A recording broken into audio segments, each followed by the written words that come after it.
Oggi prepareremo le sfince trapanesi.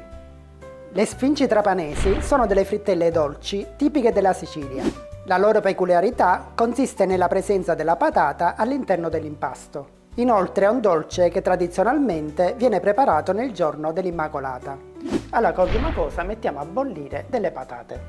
Il termine sfince descrive la consistenza che avranno questi dolcetti, che avranno appunto una consistenza spugnosa, infatti sfince significa spugna. Una volta cotte le trasferiamo all'interno di una ciotola e le schiacciamo.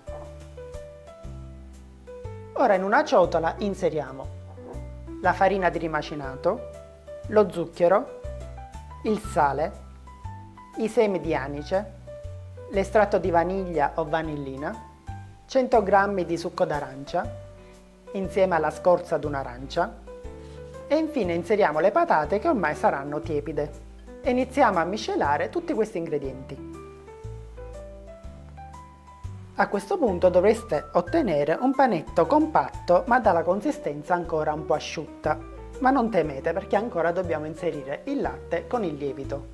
E adesso sciogliamo il lievito di birra nel latte che dovrà essere leggermente tiepido. Ora non ci resta che inserire il latte con il lievito a filo poco alla volta. Aspettiamo che l'impasto incorpori tutto il latte e poi inseriamo l'altro.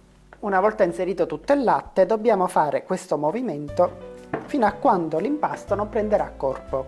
Quando l'impasto avrà raggiunto una certa elasticità possiamo aggiungere un cucchiaio di olio extravergine di oliva e continuiamo a lavorare il composto fino a quando l'olio non sarà stato incorporato completamente all'impasto.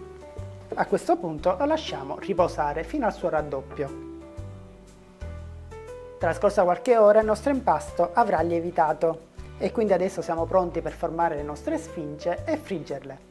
Quando l'olio sarà caldo possiamo buttare giù le nostre sfince, ma prima per prepararle ci dobbiamo bagnare leggermente le mani e fare questo movimento con le dita per formare il classico buco al centro.